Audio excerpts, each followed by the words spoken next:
Bien, buen día, estimados. Un gusto de nuevo tenerlos aquí. Ahora sí vamos a arrancar realmente con el contenido del módulo de contabilidad para la toma de decisiones.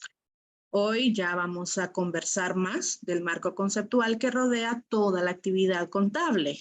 No solo contabilidad básica, gerencial, finanzas, sino todo lo que conlleva hacer la contabilidad. Todos los procesos que intervienen y todas las actividades que son necesarias para poder hacer un análisis de la situación financiera de la empresa y de los resultados. Retomando lo que ayer teníamos, sí quiero confirmar que estoy transmitiendo la presentación, ¿verdad?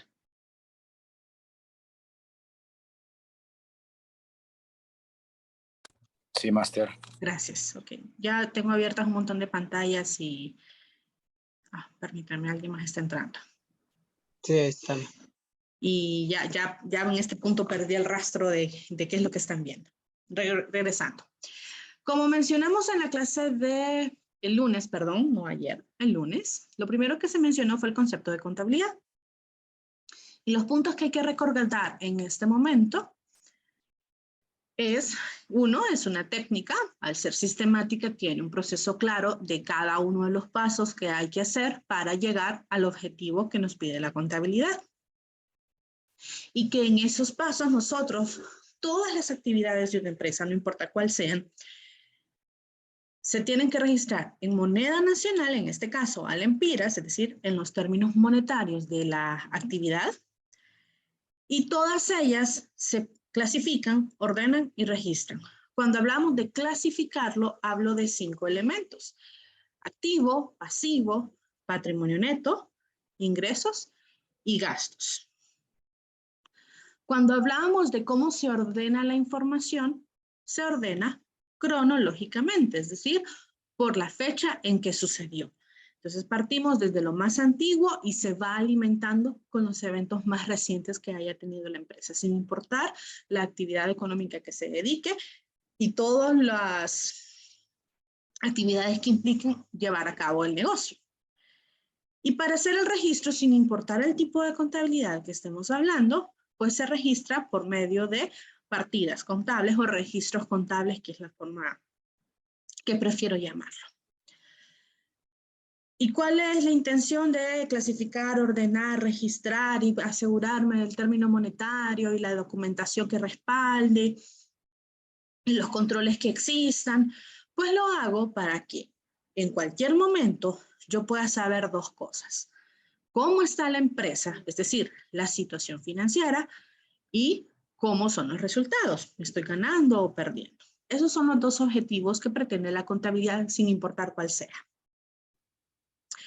Y en Honduras hay que recordar que la contabilidad sí tiene una importancia para efectos fiscales, para el pago de impuestos sobre la renta, para el pago de impuestos sobre ventas. Entonces, hago ese paréntesis porque aquí sí es importante la contabilidad para el pago de los impuestos. Ahora, esto fue lo que se mencionó en la clase de lunes para darles a entender qué iba a suceder.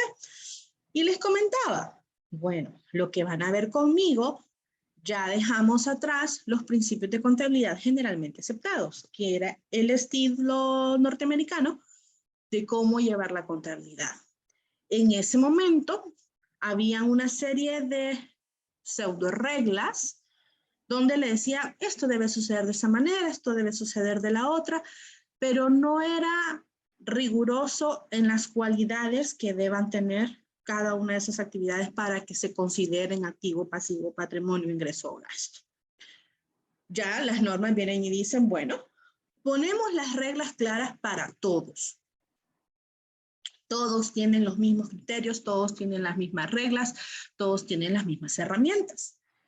¿Qué es lo que le va a modificar? Pues su negocio. ¿A qué se dedica? Eso es lo que va a provocar que haya alguna diferencia. Sin embargo, los principios, no los principios, perdón, no quiero confundir. Las reglas están dictadas por igual para todos. Entonces vamos a conversar un poco de las NIF.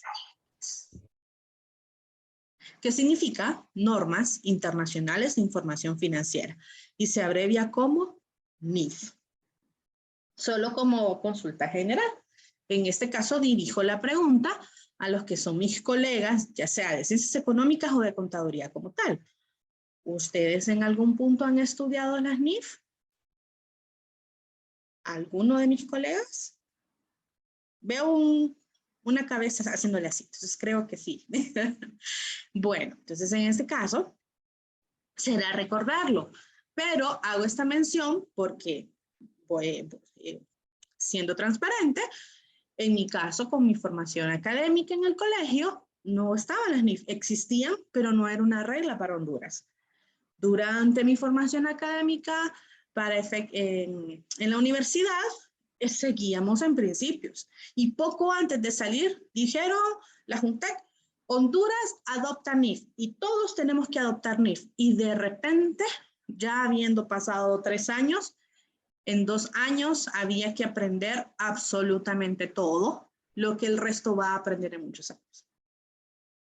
Con el paso del tiempo, pues simplemente nos vamos empapando. Entonces, así como en su momento yo ya lo viví, ustedes lo van a empezar a vivir en este momento. Empecemos. ¿Qué son las NIF? Según su propia definición, pues son un conjunto de normas e interpretaciones, ahí voy a explicar a qué se refieren las interpretaciones, de carácter técnico. Contabilidad es una técnica, así que los lineamientos que se comparten aquí son técnicos. Son para los que los contadores hagan sus labores. Sin embargo, también sirven como lineamientos para el resto de usuarios financieros o usuarios de la información financiera.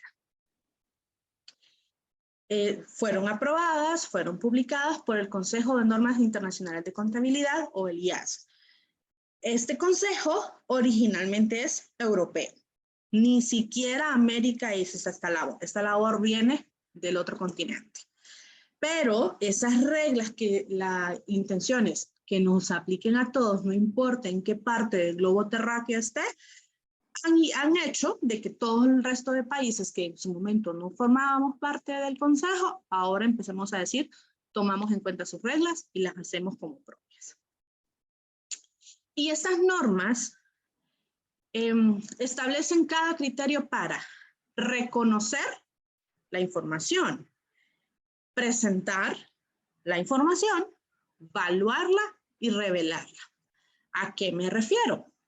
Cuando hable de reconocer es cuando reconozco un activo como activo, cuando reconozco un pasivo como pasivo, como muchos diríamos en otro entorno, cuando reconozco a una persona como mi familia. Entonces, para que sea su familia tiene que cumplir ciertos criterios. Va a pasar lo mismo, para que sea un activo, un pasivo, un ingreso, un gasto, hay cualidades particulares. Una vez que yo lo reconozco, que yo digo, sí, esta actividad impactó en el activo y voy a hacer el efecto en el activo. ¿Cómo voy a presentar esa información? ¿Cómo voy a presentar los estados financieros? Con el detalle que esta presentación no le dice, mire, los estados financieros se tienen que hacer con esta lista de cuentas en este orden. No. Desde el punto de vista de las NIF, o sea, del nivel más alto, le dan generalidades, le dan clasificaciones que sean congruentes para usted. Sin embargo, como esto no es ciencia, sino una técnica, cada quien lo va ajustando de acuerdo a sus necesidades. Entonces, en una etapa de esta clase van a haber estados financieros publicados y notarán que hay ciertas situaciones que se mencionan en las normas cuando ya veamos los estados financieros, pero que en la publicación no está. Y es porque para los fines que se crearon no funcionaba del todo, entonces se toman otras alternativas, sin perder de vista las premisas que nos dan las normas. Para evaluar, para darle valor a un activo. En Honduras, cuando hablamos del valor de un activo, hablamos del valor monetario, es decir, del precio en lempiras. Pero ese término monetario, para nuestra legislación fiscal, es el costo. Dicho de otra manera, si no hay una factura que diga, este es el precio que se pagó, con los recargos que correspondan, con los descuentos que correspondan, entonces no se puede aceptar. Eso es lo que nos dicen nuestros asuntos fiscales. Sin embargo, la situación de mercado puede ser más dinámica y no necesariamente un efecto en los estados financieros viene detrás con una factura, sino que viene el efecto como tal. Entonces aquí las normas me dan reglas para dar valor cuando no tengo ese papel, cuando no tengo esa factura. Sin embargo, todavía algunas de esas reglas no se aceptan en otras, pero se las comentaré brevemente. Y la última, revelar esta información. La revelación implica que yo diré que tengo efectivo, por ejemplo, y que este es el valor y que estas son las condiciones. Pero, digamos, tengo una cuenta en el banco y ahí digo, ahí está depositado y ahí está la cuenta. Pero resulta que esa cuenta tiene un pero, ¿sí? Digamos, es un certificado de depósito, pero ese certificado sirve de garantía para otra operación. Entonces yo debo revelar que ese certificado no está completamente disponible, aunque sí es el activo que está reportado. Entonces, las NIF me dicen, bueno, si empiezan condiciones muy particulares, usted tiene que revelarlo, usted tiene que informarlo. ¿Dónde? Más adelante vamos a ver dónde se hacen todas las revelaciones que correspondan. Entonces, las NIF, en lugar de decir, como los principios, aquí está su estado de situación financiera, aquí está su estado de resultados, y con eso entreténgase y toma decisiones. Las NIF dicen, no es suficiente esos 2 estados financieros en primer lugar. Necesito otros estados financieros más. Y segundo lugar, necesito que me dé información de estos estados financieros. Necesito que me dé más detalles. Eso es lo que ordena las NIF, para que cuando usted, como tomador de decisiones, tenga información clara que le permita tomar una decisión acertada a su favor, obviamente. Ahora, ¿qué tanto hablo de NIF? Y con toda esta situación, entonces, ¿qué hay detrás de las NIF? Aunque actualmente, 2022, estamos hablando de normas internacionales de información financiera, hace más de 10 años tenían otro nombre porque estaban formadas con otras peculiaridades. Pero en el tiempo han ido cambiando. Permítanme. Han ido cambiando y la verdad van a seguir cambiando. Entonces, la labor o el aprendizaje de un contador, lastimosamente, no finalizó cuando nos graduamos. Tocó seguir. Usted ya sacó el curso, el diplomado de NIF y le cuento, posiblemente 5 años después, más de alguna cosa que yo dije, ya no va a ser aceptable. Entonces, van a seguir cambiando y cambian conforme a lo que pase en el entorno, con lo que pasa en el mercado. Porque lastimosamente así suceden los cambios radicales. Suceden cuando algo salió mal, cuando algo no se controló. Entonces tomemos decisiones para que no vuelva a pasar. Con las NIF, ¿qué pasó entonces? Actualmente, en el pasado eran las NIC, que significan Normas Internacionales de Contabilidad, y las SIC, que son las interpretaciones de las NIC. Entonces, solo eso era antes.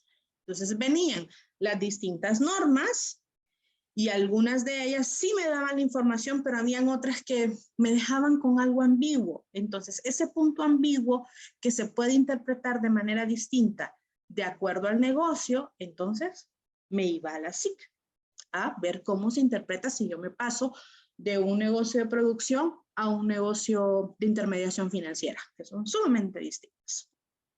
Pero con el paso del tiempo, hubo que poner más reglas que cambiaban drásticamente las NIC originales, que le ponían elementos torales que decíamos, no, ya lo que estaba en ese momento es demasiado simple para los eventos. Entonces nacen las NIF, Normas Internacionales de Información Financiera, y entonces todo el compendio de reglas cambia su nombre a NIF. Así como de las NIC existen interpretaciones, de las NIF existen interpretaciones. Entonces, por eso el concepto anterior, acá, conjunto de normas e interpretaciones. Entonces, de cada norma hay una interpretación. Los que son abogados, ustedes ya lo viven esto. De cada ley hay un reglamento. Entonces, de cada norma hay una interpretación. Y todo este conjunto va a formar las NIF. ¿Qué es lo que está pasando con las nuevas ediciones de cada año? Creo que es la forma más clara de decirlo. En cada nueva versión muere una NIC y nace una NIF. Entonces se van reemplazando. Y ahí es donde los contadores dijimos, pero me costó aprender era la NIC 37, creo que la de instrumentos, y ahora me ponen que es la NIC 17. Y tengo que ver todas las reglas. Posiblemente estoy pecando en decir que era la NIC 37. Y ni modo, nos toca. Eso es lo que toca hacer la labor del contador, especialmente si usted es un contador que pertenece a una empresa que tiene una casa matriz fuera de esta región. Entonces, ahí es donde se materializa aún más el conocimiento, porque usted está trabajando con términos que alguien va a consolidar. Y en su momento, no lo encontré en mi librito viejito y lo guardo porque le tengo cariño. En su momento era un libro grueso, así bien grueso, chiquitito pero grueso, de papel de arroz, o sea, ni siquiera el papel era grueso para no hacerlo tan pesado, de papel de arroz, pero era un libro. Ahora son tomos, o sea, ya no hubo manera de compaginar en un solo documento eso. Solo les quería mencionar eso, ahora son muchos documentos detrás. Pero bien, esto es la NIF en general. ¿Qué pasa en Honduras? Bueno, en Honduras tenemos una junta técnica, o la JUNTEC, que la mayoría lo llamamos así. Esta fue la organización que dijo, hay un estándar mejor que los principios de contabilidad y hay que adoptarlo. Esta fue la que presentó la moción frente al Congreso y que en el 2004 sale la primera ley que dice Honduras toma las NIC. Y con el paso del tiempo, la última ley salió en el 2010 con modificaciones para la NIC. Entonces, ¿pero qué dijo la JUNTEC? Presentó la moción y dijo, para efectos contables, aceptamos estos lineamientos. ¿Qué nos falta en Honduras? Que el resto de entes que están relacionados a la contabilidad también adopten. Entonces, en este caso, el SAR todavía le falta camino para adoptar las NIF. Porque ya una vez que es ley, ellos tienen que establecer nuevos procedimientos para que cuando hagan las auditorías para efectos fiscales puedan tomar en cuenta esas situaciones particulares. Eso por un lado. Por otro lado, hay una norma que lo que explica es, bueno, ustedes tendrán situaciones como empresa, como negocio, ustedes van a tener situaciones donde las reglas financieras no coincidan con las reglas fiscales. Un ejemplo sencillito. Y voy a hacer una pregunta aquí, casi siempre son los varones los que me ayudan con esta parte. Estimados, un carro en Honduras, más o menos ¿cuántos años dura? Que sea funcional, ¿ok? ¿Cuántos años dura un carro? En Honduras. En Honduras. Hay algunos que creo que andan rodando ya como unos 40 años. 40 años. Y suena algo descabellado. Pero, a ver, no sé si alguien de aquí vive o vivió o conoce la Cerro Grande, allá para la salida a un lancho. Sí, veo caritas que dicen que sí. ¿Cómo de qué años son los taxis que están allá? Son de los 80s. 84, 86 sí. Aproximadamente. O sea, cuando aparece un carro de los 90s, hasta se ve como que es de lujo el carro en comparación al resto. Entonces, estoy hablando, que la vida económica de un carro en Honduras puede ser 40 años. Eso nos dice la NIF, nos dice, ¿cuánto dura un carro en su país? Me puede durar 40 años porque nosotros no tenemos un mercado que me permita cambiarlo tan rápido. No tenemos condiciones que me permitan sostener el mantenimiento de carros nuevos. Entonces yo procuro cuidar mi carro viejito. Muy bien, 40 años es la vida útil financieramente. Caso bien extremo, pero financieramente. Contadores, el SAR o la antigua DEI, ¿cuántos años le asignó a los carros?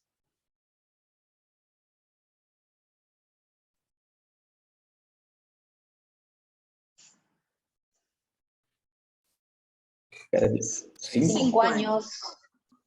5 años. El SAR dijo, un carro dura 5 años. Usted lo deprecia 5 años. A eso se refiere la norma cuando dice, los asuntos fiscales no coinciden con los asuntos financieros. El SAR dice, o sea, el ente fiscal dice, los carros duran 5 años, nada más. Nosotros decimos, los carros duran 40 años. Mi carro tiene 11 años. Entonces ya de entrada, el SAR dijo, no, ese carro ya ni debería existir. Entonces hay una norma intermedia que concilia las diferencias. Eso implicaría que el SAR en su momento va a tener que aceptar que podemos medir el deterioro y depreciación de un activo de una regla distinta a la que ellos establecieron. Obviamente eso implica todo un proceso de disrupción, es decir, todo un proceso de las reglas escritas previamente ya no son válidas. Hay que escribir nuevas reglas, pero eso implica que tenemos que entenderlas todas las partes. Y ese es el conflicto que se va generando. Entonces, por eso, en más de una situación de NIF, yo voy a mencionar cómo es y voy a intentar aclarar qué pasa en Honduras, porque hay reglas que todavía no podemos contextualizar muy bien en nuestro país. Pero bien. Ahora sí, entrando en materia. Dentro de esos 4 tomos que conforman las NIF, hay un capítulo que se llama así, marco conceptual. Entonces imagínense esos libros que ustedes usaron en la universidad, que eran grandes y que habían alrededor de 50, 60 páginas, al final, que era un compendio de puros conceptos, que era como un diccionario más bien de los términos técnicos. Algo así es el marco conceptual. Sin embargo, el mismo marco conceptual tiene algunos lineamientos para que usted, rápidamente encuentre los lineamientos básicos. Entonces, en este caso, no da las directrices, pero sí da generalidades. Cuando veamos los principales conceptos que están tomados del marco conceptual, verán que los mismos conceptos per se tienen reglas. Después se van a retomar, pero porque se retoman a lo largo de todas las normas. ¿Puede existir un conflicto? Sí, especialmente si una definición con el paso del tiempo cambió las reglas, pero la definición todavía no le ha seguido a las nuevas reglas. Entonces, puede existir un conflicto mientras se resuelve esa nueva definición, ese nuevo concepto. Las NIF nos indican que en caso de existir esa situación, le demos relevancia a la norma, a la NIF o a la NIC que corresponda. Entonces, son pocos los casos, pero uno de los conceptos de los cuales yo todavía me he aferrado, últimamente ya le están cambiando esa percepción. Porque la primera definición es sumamente compleja la forma en que quedó redactada. Pero ya vamos a llegar allá. Entonces, sí, las NIF hablan de cómo reconocer, presentar, darle valor y revelar la información financiera, que es lo que está aquí en esta diapositiva. Entonces, ¿cuál es la gracia de la información financiera? ¿Para qué le pago a un contador? ¿Para qué contrato un contador? ¿Para qué estudiamos para ser contadores? Bueno, el objetivo es que esa información sea útil para los inversores actuales y potenciales, así como prestamistas, proveedores y aunque no se menciona en la norma como tal, también los clientes. De esa manera, toda esa información sirve para hacer para tomar decisiones de manera acertada. Obviamente, todas esas decisiones tienen un impacto económico, así que siempre procuraré tener la decisión que me beneficie. Si yo pretendo poner mi dinero y ser accionista de una empresa, yo quiero saber que esa empresa, en su rendimiento normal y en sus proyecciones, se ve bien, me va a hacer ganar. Quiero saberlo y eso me lo va a decir la información financiera que tenga disponible. Me lo va a decir las revelaciones, porque me lo va a decir en el punto donde yo tengo este activo, este pasivo, pero hay un evento, disculpen, pero hay un evento que, disculpen mi cara, me cayó algo raro, pero hay un evento que puede cambiar lo que está sucediendo. Entonces, así como en ningún momento previmos que nos podía suceder una pandemia y que mis proyecciones de crecimiento se vieron interrumpidas por el confinamiento, ya ahora que se está reactivando, ahora es una revelación de que puedo volverme a ver afectado por el confinamiento o que con el confinamiento mi negocio impulsó, mi negocio creció. ¿Qué pasaba antes de la pandemia? Algo tan sencillo que ahora para la mayoría es natural. Antes de la pandemia, los restaurantes le daban el domicilio de su restaurante. Y pare de contar. Entonces usted llamaba y quería algo, usted preguntaba, ¿tienen a domicilio? Le decían que sí, le decían que no, y listo. Ahora quisieron, creemos empresas que se encargan de ir a traer las cosas al punto A y llevarlas al punto B. Y resulta que ahora es algo natural, es algo normal. Pero antes era algo completamente descabellado. Entonces, esas son las revelaciones importantes y esa es la idea de las NIF, tener toda la información congruente. Claro, esa información para que sea útil tiene que ser relevante y tiene que ser representada fielmente, aunque el lado de los auditores no dice que representa fielmente. Dice que representa razonablemente. Para que sea relevante, tiene que ser material o de importancia relativa. Y me va a decir, Lee, relevante al inicio sonó mal, importancia relativa suena todavía más complejo. ¿Qué significa? Un dato es relevante si ese dato está mal reportado o si ese dato no existe, resulta que cambia mi decisión. Si ese dato hace que el saberlo o desconocerlo cambie la decisión, entonces es relevante. Que usted quiere invertir en una empresa y la ve sumamente rentable y usted va. Pero que de acuerdo a sus preceptos, a sus creencias religiosas, a sus valores morales, a sus costumbres, a su entorno, ciertas personas usted no se siente bien haciendo negocios. Entonces, revelar quiénes son los accionistas puede que afecte su decisión, porque es algo que usted va a decir, no, conmigo no va. Y es aceptable y ese es un dato importante. Y segundo, para que sea una fiel representación de lo que sucede en la empresa, pues tiene que estar completa, neutral y libre de errores. Completa es tome los eventos del siglo que está representando.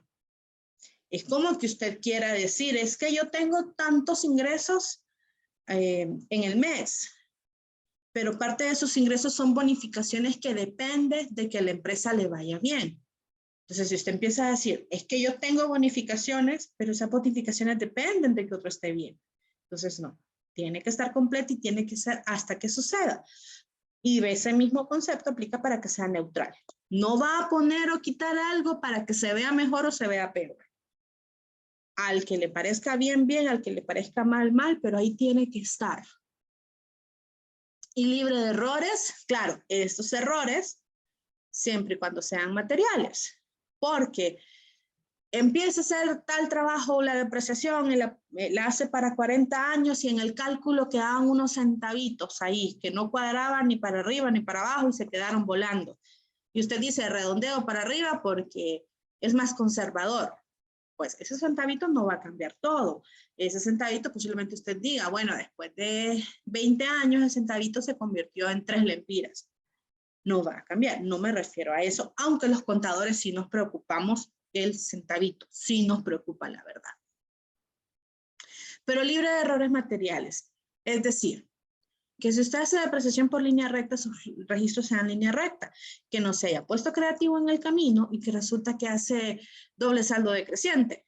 Eso cambia por completo la percepción de los activos. Que para que tenga ese objetivo, para que usted pueda saber situación financiera y rendimiento y usted tome decisiones acertadas, la información financiera tiene que ser útil. Y para que sea útil, tiene que ser relevante y tiene que ser representación fiel de lo que pasa en la empresa. ¿Qué otras características, en este caso más cualitativas, no numéricas, establece la SNIF?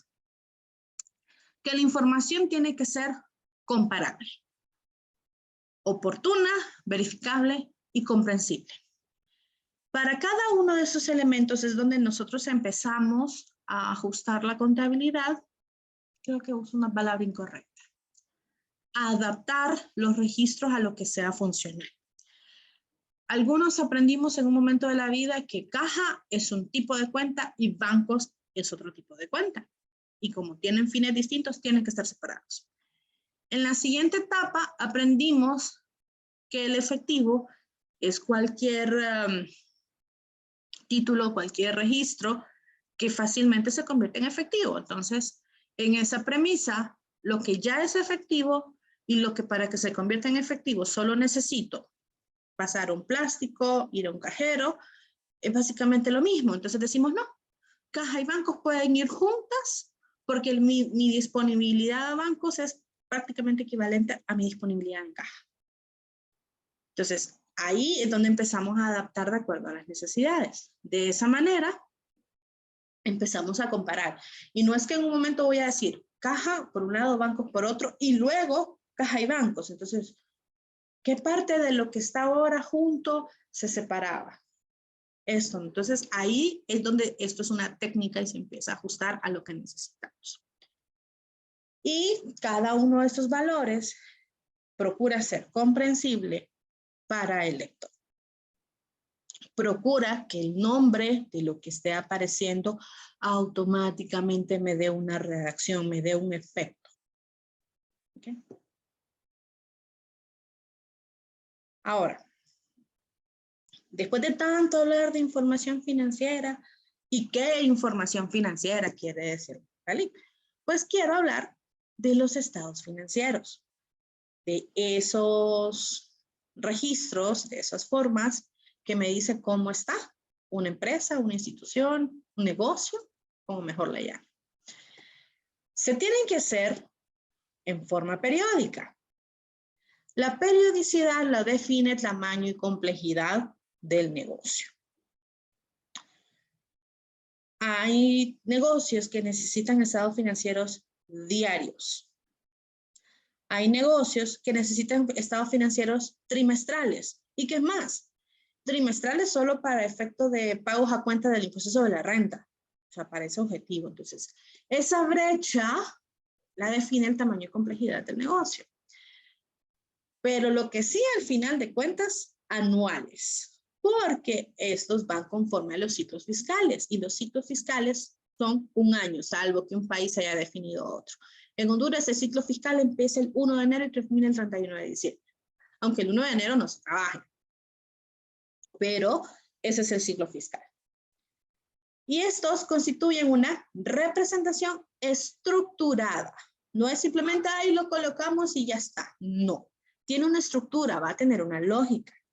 Y esa estructura me va a mostrar cómo estoy, es decir, la situación financiera. Y si estoy ganando o perdiendo, es decir, el rendimiento. Así que el objetivo de la contabilidad me lleva a hacer estados financieros para la respectiva toma de decisiones. Y todos esos estados financieros, perdón, están conformados por distintos elementos que a su vez se agrupan para cada una de estas actividades. ¿Qué elementos? Activos, pasivos, patrimonio neto, ingresos y gastos. Aportaciones, que aquí es algo que la NIF empezó a, perdón, desde la SNIC se dijo. Hasta aquí, hasta el inciso D, era lo que estaba abarcando los principios de contabilidad. Y el resto eran sugerencias. Ahora las NIC empezaron a decir, necesito más información, necesito que me dé más elementos. Entonces empezamos a hacer información de las aportaciones o del patrimonio neto, es decir, aquí está el monto del patrimonio en el inciso C. Y en el inciso E está el comportamiento de ese patrimonio. Ya vamos a hablar. Y el flujo de efectivo. ¿Por qué de repente se volvió importante el flujo de efectivo? Cuando estábamos allá en los principios de contabilidad, decíamos que una empresa vive o muere por su rentabilidad. Si no es rentable, no puede existir. Y estábamos seguros de eso. Vinieron una serie de eventos, incluidos la burbuja inmobiliaria, que ya para algunos es antigua, pero todavía seguimos aprendiendo lecciones. Y nos enteramos que no fue la rentabilidad, que el problema es la liquidez. Entonces, que si yo no tengo dinero, todo viene como bola de nieve. Y entonces se dijo, es importante ver el flujo del efectivo. Entonces, nació un estado financiero más. Pero detrás de este estado financiero, de todos ellos, vienen las revelaciones que tanto hablé al inicio. Entonces, detrás de cada uno de ellos existen notas aclaratorias le llamamos. Y estas sirven para entender los elementos. Entonces, ¿a qué estados financieros me refiero? Según la NIC 1, decía, los estados financieros para que sean completos, para que sean funcionales, para que me ayuden a tomar las decisiones de manera informada, son 5. El estado de situación financiera, el estado de resultados, que estos dos son los que en Honduras para efectos fiscales le ponemos atención. Estado de cambios en el patrimonio, que en Honduras suele ser un poco complejo, pero les voy a contar en su momento en donde sí resulta esencial. Flujo de efectivo y notas aclaratorias. Entonces yo necesito tener toda esta información para tomar decisiones, para que la información sea útil, para que la información sea relevante. Y todos son igual de importantes. Sí, nos vamos a concentrar en 2, pero les comentaba, porque esos 2 son los que les va a impactar allá en administración financiera. Creo que así se llama el siguiente módulo. Entonces, pero todos van juntos, todos son necesarios. Empezamos entonces con esos elementos que se mencionaron antes. El estado de situación financiera, que es el primer estado financiero, se compone de los 3 elementos mencionados. Activos, pasivos y patrimonio neto. Sin embargo, en el camino hay algo que se llama ecuación contable. Y la ecuación dice que el total de activos será equivalente al pasivo más el patrimonio neto. Y para el rendimiento financiero, es decir, para el estado de resultados, son los ingresos y los gastos. Y lo que haremos es netearlos para saber cuánto es el rendimiento, para saber cuánto gané, cuánto perdí, para el pago respectivo de impuestos sobre la renta. Estos son los principales que vamos a trabajar durante este módulo. Vamos con el primero. Estado de situación financiera. Como se menciona, estos tres elementos, vamos a las definiciones de estos 3 elementos. Primero, activos. Allá por los inicios del 2000 nos conformábamos con decir son los bienes y derechos que tiene una empresa. que tiene un negocio, que tiene una institución, pero son los bienes y derechos. Y ya. Pero resultaba que los bienes no los puedo usar o no están en condiciones aceptables. Que los derechos están con 1000 de condiciones, o sea que nunca los voy a poder utilizar. Entonces, ¿qué nos dijo la norma? Un activo es un recurso controlado por la entidad, resultado de sucesos pasados, del que la entidad espera obtener en el futuro beneficios económicos. Y algo que alguien me decía, las NIF, las NIC, las normas, no se leen como un libro. Lastimosamente no se puede. Se tiene que ir fraccionando cada uno de los elementos. Veamos entonces. Para que sea un activo, para que se reconozca como un activo, tiene que cumplir 3 condiciones. Primero, este es un recurso controlado.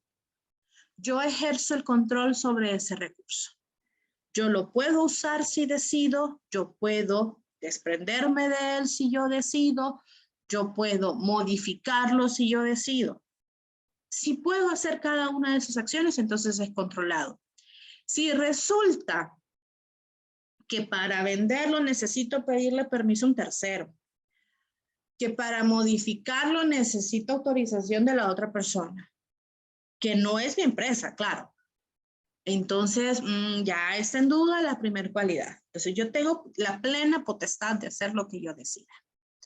Segundo, como resultado de sucesos pasados, un evento tuvo que dar origen al control sobre este recurso. Usted tuvo que haberlo comprado y pagado o endeudado para poder pagarlo. Usted tuvo que recibir una transferencia, una herencia, usted tuvo que firmar un papel donde lo recibía y usted tuvo que haber pasado algo. Y espero obtener beneficio económico en el futuro. Pero entiéndase que los beneficios económicos no significan dinero, no significan del todo efectivo, porque hay bienes cuyo beneficio económico es darles comodidad, condicionamiento.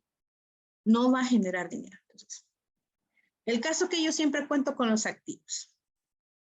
En algún momento todos los que estamos aquí, porque ya aquí ya las conversaciones eran más familia, ya son responsables de ustedes mismos, entonces sé que gran parte ya pasó esta etapa. Pero resulta que en su casa eran varios miembros y había un carro para toda la familia. Y usted ya estaba en edad de manejarlo. Y usted ya podía decir, voy para tal lado, me llevo el carro, y se llevaba el carro. Aparentemente era un recurso controlado, porque el carro usted lo podía agarrar y llevárselo. Pero ¿qué pasaba? Usted no puede vender ese carro sin que el dueño, en ese caso fuera su papá, su mamá, su abuelo, su tutor, su tío, quien fuera, dijera, lo voy a vender y le firmo a la persona que me va a dar el dinero. Entonces, no era controlado. ¿Podía usarlo? Sí, pero no era controlado. No había sucedido ese evento que le dieran la patria potestad o le dieran la propiedad de ese activo. Entonces, no había pasado, aunque usted lo podía usar a gusto. Pero sí, el beneficio económico definitivamente sí lo tenía porque lo usaba. No cumple las condiciones, así que para usted no era un activo. El activo era para la persona que realmente lo había comprado, lo había pagado y quien tiene registrada la boleta. Así que o se cumplen las condiciones o no es un activo. Aún así, las normas, cuando empezamos con un 2 de 3, entonces las normas le empiezan a definir como otros activos, otros eventos que se puedan considerar. Entonces, 3 condiciones para que sea un activo: recurso controlado, suceso pasado y beneficio económico futuro. Y les decía lo del carro porque con el beneficio económico Resulta que el carro usted tiene que ponerle gasolina, cambiarle aceite, repararle o cambiarle piezas, si lo accidenta, ir donde el pintor, ir donde otros profesionales que lo puedan dejar en condiciones como estaba antes. Entonces, si es el carro de uso, pues lastimosamente no le da dinero. En realidad, gasta dinero. Pero la pregunta la dirijo a todos. ¿Cuál es la gracia de que usted tenga un carro? Les escucho. Bueno, puede ser que ese carro es una herramienta para generar otro ingreso, para movilizar Ajá. su trabajo. Ajá, movilizar tu trabajo, generar ingresos. Si tienes un carro paila, Lo puede usar mucho mejor. Va a visitar a alguien, digamos, allá a la montaña, lo trae lleno de guineos, leña y lo vende y es dinero. exacto. Entonces, pero en el primer caso, usted tiene el carro para llegar al trabajo. Usted tiene el carro para ir al supermercado. Usted tiene el carro para irse de viaje con su familia. En ninguna de las tres cosas que mencioné le genera dinero a usted. Pero el beneficio es que usted tiene plena libertad para moverse, que se siente más seguro si va en su espacio, en lugar de ir en el transporte público, por ejemplo. Entonces, ese es el beneficio económico. Se No ahorra siempre... tiempo también, maestra. Ah, muy bien, ahorra tiempo. Y en algunos casos que usa taxi directo, por ejemplo, ¿qué le sale más caro? ¿Andar su carrito o un taxi directo? En carro. Ajá. Entonces, le sale mejor andar el carro. Entonces, no necesariamente será dinero. No siempre. A veces es la simple comodidad, la simpleza, lo que hace que controle mejor mi tiempo porque me desplazo a los tiempos que yo pueda. Entonces, para dejar de lado que para que sea beneficio económico me tiene que dar dinero. No, a veces usted tiene que poner más dinero. Primer elemento. Segundo elemento. Pasivo. Le voy a pedir a alguien que lo lea en voz alta. Este es bien complejo, la forma en que quedó redactado, pero bien facilito. ¿Alguien voluntario, por favor, que lo lea? Pasivo. Es una obligación presente de la entidad, surgida a raíz de sucesos pasados, al vencimiento de la cual y para cancelarla, la entidad espera desprenderse de recursos que incorporan beneficios económicos. Ok, yo me sigo aferrando a este concepto. Actualmente le dice obligación presente de entregar recursos que otorgan beneficios económicos. No sé si es más cantinflesco este o el nuevo. Pero ¿qué significa? ¿Cómo se lee? Es una obligación que tengo hoy. Hoy yo tengo una obligación. Y esa obligación es por un evento pasado. Yo sé cuál es lo que nació. Entonces ahora, ¿cuál es la obligación? Al vencimiento de esta obligación y para cancelar esta obligación, la entidad espera desprenderse de recursos que incorporan beneficios económicos. Pregunta, ¿cuáles son los recursos que incorporan beneficios económicos? Un bien inmueble. Pero en más concreto, ¿cuál es el elemento? Los activos. Un activo o ganancia. Ajá. Cuenta por cobrar. Ajá. Documentos por pagar. Cerca. Aquí quedan los documentos por pagar. ¿Pero qué significa? Obligación presente de sucesos pasados y se pagan con activos. Por eso ahora en las nuevas definiciones dice, es una obligación de entregar un recurso que incorpora beneficios económicos. Porque nunca quieren decir activo, porque en algún momento puede que le cambien el nombre a los activos. Y aquí donde viene la situación, y ustedes ya lo mencionaron.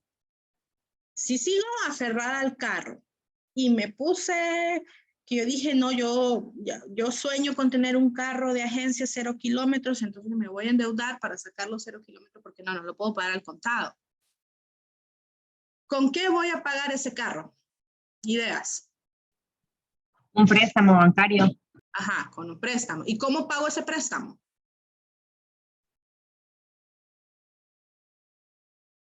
Con activos. Con activos, pero Con activos. ¿cómo pagan los préstamos que ustedes contratan? ¿Cómo pagan su tarjeta? Con el sueldo. En efectivo. Con sueldo, con efectivo, Con el efectivo que recibe de su sueldo. Ese es el primero que con dinero, responde. sí. Con dinero. Bien. Con el sueldo de mi esposa. Descartando. ¿Cómo? Con el sueldo de mi esposa. Bueno, también. Al final es el sueldo del hogar. Con los ahorros. Los ahorros. Entonces, muy bien. Descartando que me voy a endeudar para pagar el carro, descartando esa idea, siempre hago hincapié a dejar de lado esa situación, aunque yo sé que a veces la economía nos obliga a hacer. Lo entiendo, pero no estoy jugando. Dejando de lado eso, ¿con qué más puedo pagarlo?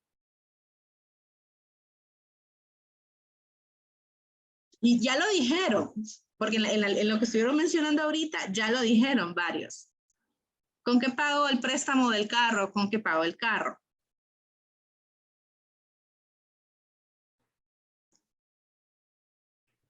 Con bienes. Con otros bienes. Entonces, el caso típico, no voy a decir los nombres, pero hay una casa comercial que se relaciona a una institución financiera y que su fama es que usted compra un televisor. Si no paga el televisor, se llevan la estufa o se llevan la refri. O sea, paga un bien con otro bien, porque al final ellos no van a perder. Entonces, más de uno ya sabe de qué empresa y banco estoy hablando, pero tienen esa fama. Entonces, en ese contexto, un bien paga otro bien. Y cada uno de ellos fue un activo y cada uno de ellos tenía un beneficio económico en particular. Y en el peor escenario, en el peor escenario, si yo estoy comprando un carro al crédito o pedí un préstamo y le dije al banco, dame un préstamo para comprar este carro y no le pago al banco, ¿qué va a hacer el banco? Sin miedo. No le pagué el carro. Lo ¿Qué va a quita. hacer? ¿Va fuerte? Comenzar a cobrar interés. Después de que le cargan los intereses y reactivación, le quitan el carro.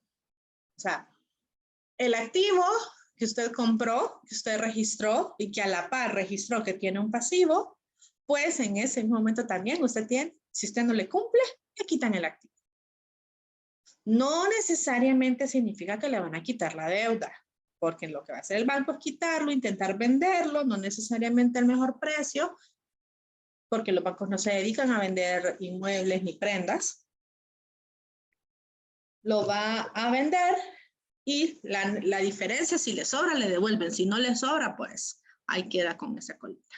Entonces, sin importar la situación, un pasivo siempre se va a cancelar con un activo. Entonces, para que sea un pasivo, 3 condiciones.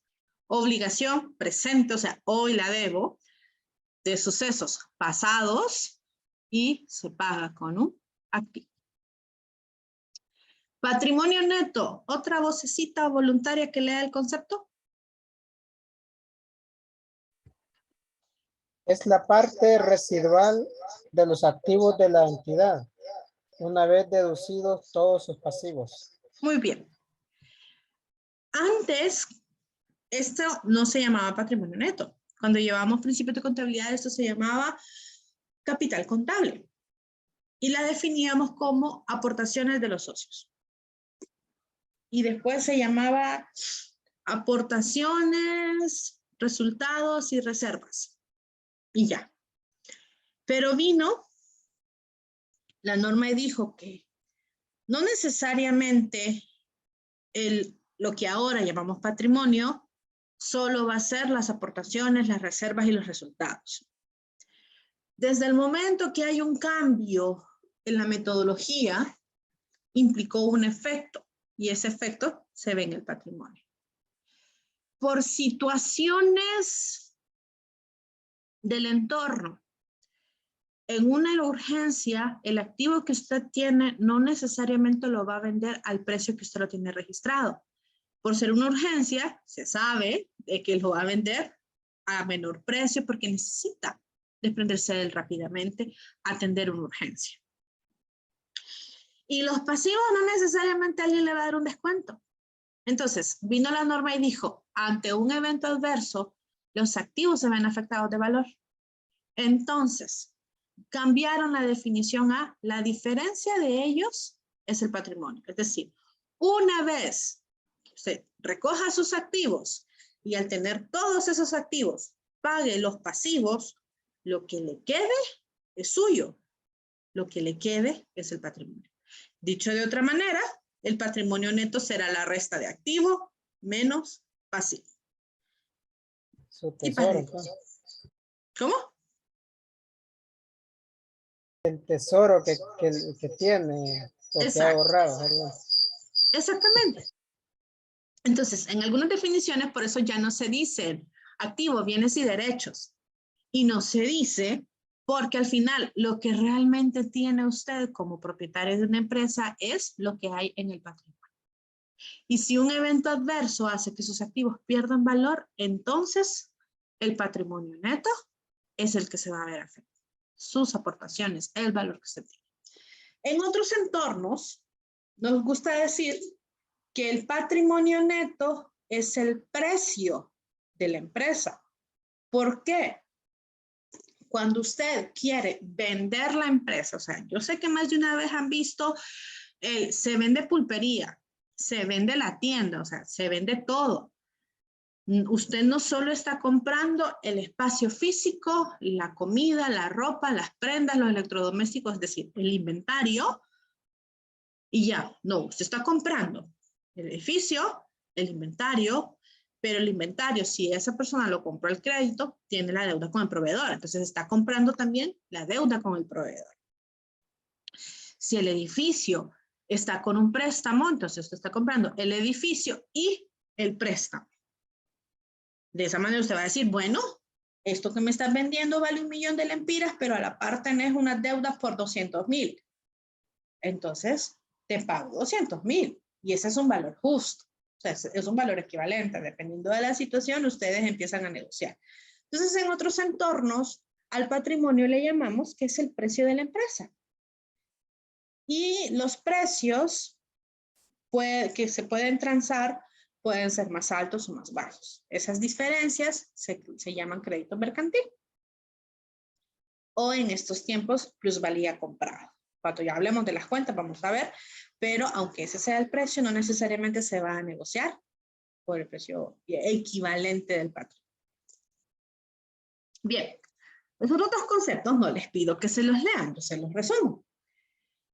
Pero tengamos en cuenta algo. El estado de resultados, su nombre le dice, es un resultado. Ese resultado, sea bueno o malo, viene a afectar al patrimonio neto.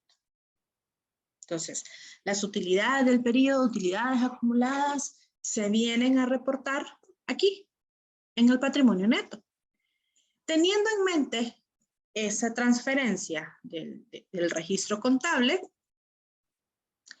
es que la definición está orientada a decirles, bueno, los ingresos incrementan los beneficios económicos por un periodo contable, porque el estado de resultados es por un periodo contable, mientras que situación financiera es a un día en particular.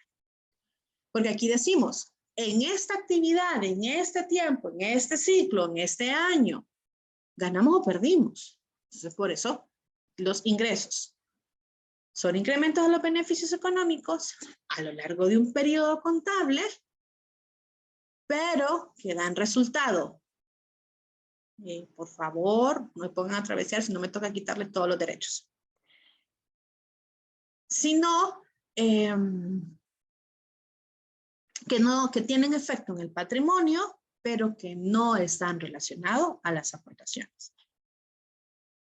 Mientras que los gastos son disminuciones o decrementos a los beneficios económicos durante un periodo contable que a la vez disminuyen mi patrimonio neto, pero que no tiene nada que ver con aportaciones de los socios.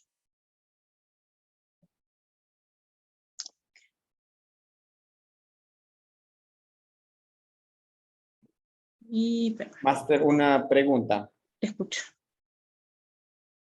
Le escucho. En este caso acá, Ahí está. digamos que incremento de los beneficios económicos, estamos hablando de los activos. Sí, exactamente. Ok, digamos, entonces si una empresa tiene un bien inmueble que lo adquirió por un valor, pero al pasar del tiempo subió la plusvalía, ¿se puede considerar como un ingreso? Muy bien.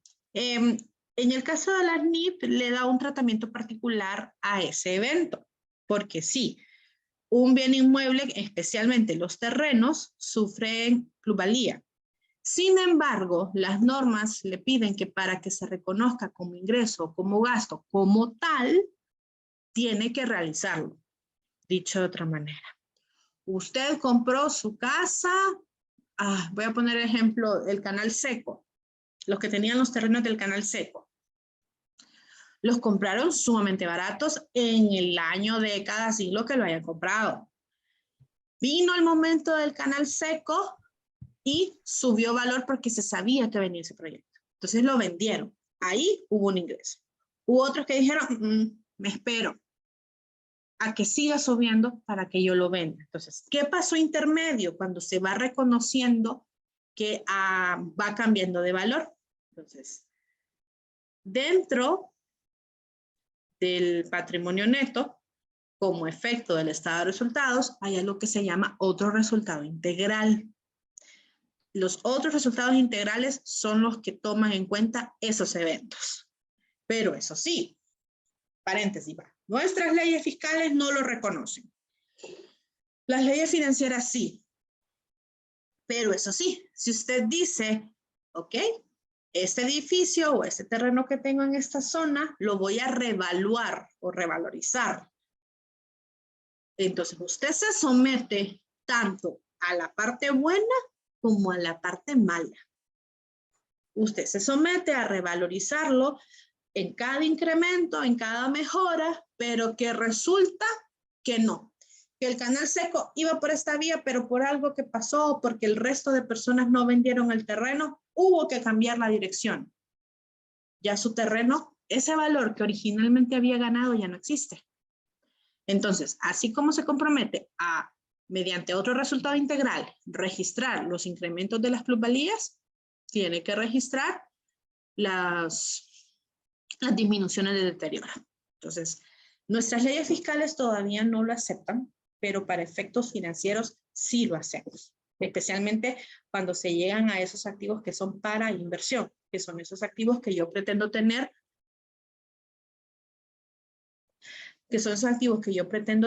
hasta que ganen valor. En el momento que las condiciones de mercado diga voy a ganar, lo realizo.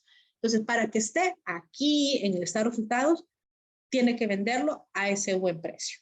De lo contrario, no se acepta. Entonces, muy buena pregunta porque son de las discrepancias que existen en nuestras leyes fiscales contra nuestras leyes, en este caso, las normas financieras.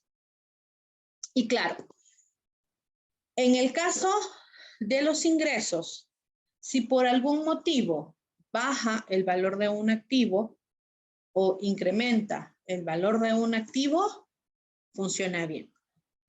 Vamos a poner un ejemplo. Usted tiene una cuenta o un certificado de depósito en dólares. ¿Ok? Usted tiene $1,000 y voy a usar un número cerrado. Entonces, usted tiene $1,000 a un tipo de cambio de 24 lempiras. Entonces, usted tiene un certificado de depósito equivalente a 24,000 lempiras en la contabilidad. Estamos bien ahí. Pero resulta que se depreció nuestra moneda. ¿Qué es nuestra realidad? Se depreció nuestra moneda. Entonces, ahora, antes eran 24 lempiras por dólar, ahora son 25 lempiras por dólar. Significa que ahora mi certificado de depósito de $1,000 tiene un precio de 25,000 lempiras. A eso se refiere incremento del valor de los activos. Y un incremento recurrente es el tipo de cambio. Caso contrario, decremento de los pasivos. Nótese que durante la pandemia, o sea, en el auge del 2020, el tipo de cambio bajó. Llegó casi al piso de 23, o sea, llegó como a 23 y centavos. Entonces, las personas que tenían préstamos en dólares necesitaban menos lempiras para pagar cada dólar. Entonces, si tenía una deuda que originalmente eran $1,000, vuelvo a los mismos dólares, eran $1,000, entonces originalmente tenía que pagar 24 lempiras por cada dólar. Entonces la deuda era de 24,000 lempiras. Pero en el auge, en ese momento de confinamiento, el tipo de cambio bajó y resulta que usted necesitaba solo 23 lempiras. Entonces la deuda bajó de 24,000 a 23,000. Esos eventos se materializan, aunque usted no haya hecho el evento, se materializan. ¿Y por qué? Porque, ¿dónde está? Yo sé, voy a regresarme un montón. Porque cuando usted hace contabilidad, lo hace términos monetarios de la moneda de su país. Entonces, cada cambio que hubo en el tipo de cambio, usted hizo un registro que modificó esto. Así que esas personas que tenían préstamos en dólares se vieron beneficiados. Y esas personas que tenían lempiras, perdón, que tenían dólares en activos, se vieron afectados. Entonces, esa misma lógica, versión opuesta, sucede con los gastos. Entonces, disminuyen los beneficios, ya sea porque disminuyen el precio de los activos o o incrementa el precio de los pasivos. Entonces, el típico que sucede aquí en nuestro entorno es el tipo de cambio. Bien. Estado de cambios en el patrimonio. Es un estado financiero que tal vez en Honduras no le demos la relevancia que tiene. ¿Por qué? Porque en Honduras las familias son dueñas de las empresas o de otras instituciones y rara vez hacen que el capital se cambie, y para cambiarse lo que hacen es capitalizar las utilidades, no permiten nuevos accionistas. O sea, nuestro mercado de valores es bastante conservador. Entonces, rara vez cambia el patrimonio neto. Ahora, vámonos allá por Nueva York, donde cada institución, cada empresa dice, bueno, la familia es dueña de la empresa, pero la familia ya no va a seguir poniendo dinero, estoy dispuesto a tener nuevos accionistas, entonces, el 30% del patrimonio que yo originalmente tengo voy a hacer que crezca y lo voy a colocar en la bolsa de valores, para que las personas que quieran invertir en mi empresa, que quieran convertirse en accionistas, solo tengan que mandar el dinero. En esos entornos, esto es esencial, porque bueno, salí al mercado y de alguna manera alguien dijo, no lo conozco, pero veo los estados financieros, porque además son públicos, los estados financieros y se ve como rentable, empiezo a comprar. Y ese primero que compró le contó a alguien más, compra, fíjate que se ve bueno, empezó a comprar. Y se puso de moda la empresa y empezaron a comprarse las acciones, y las siguientes que se compraron a mayor precio porque estaba bastante atractiva la compra. Entonces hubo precio de acción más prima pagada por cada acción. Hizo que creciera significativamente el capital. Y eso tal vez pasó en un día. Sorpresivamente puede suceder. Pero resulta que, como todos saben que la empresa es de una familia en particular, un miembro de la familia se vio inmiscuido en una noticia rosa, o sea, en algo del espectáculo. Y se empezaron a vender las acciones inmediatamente y cayó el precio de las acciones inmediatamente, y los que habían comprado esas acciones las están devolviendo. Y lo que sucedió en un día se reversó en 12 horas. Ese tipo de economías, el estado de cambios en el patrimonio es diario. Especialmente si yo coloco parte de mi patrimonio para la bolsa de valores, es diario, porque una mala noticia, una buena noticia, un buen o mal augurio puede cambiar por completo la tendencia. Y en realidad eso es lo que hace la bolsa de valores. Así que tal vez para nosotros no sea tan relevante o tan útil o tan informativo, a diferencia de aquí. Entonces, en este caso, El estado de cambios en el patrimonio lo que va a reflejar es si tuve incrementos por nuevos accionistas, por utilidades, o si tuve decrementos por salida de accionistas por pago de dividendos. Estas son las principales partidas que van a reflejar nuestros estados de cambios en el patrimonio.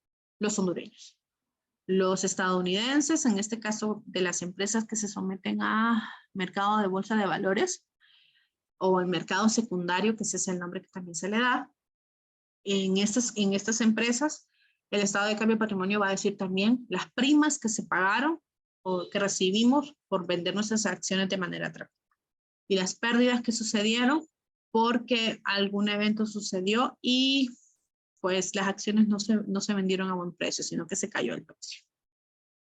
O en dado caso digo, no, ya estoy cansada del riesgo de la bolsa de valores, entonces retiro mis acciones del mercado y me quedo con mi capital original. Flujo de efectivo. En este caso nos proporciona el comportamiento del dinero. Nos dice cómo ingresa y cómo sale.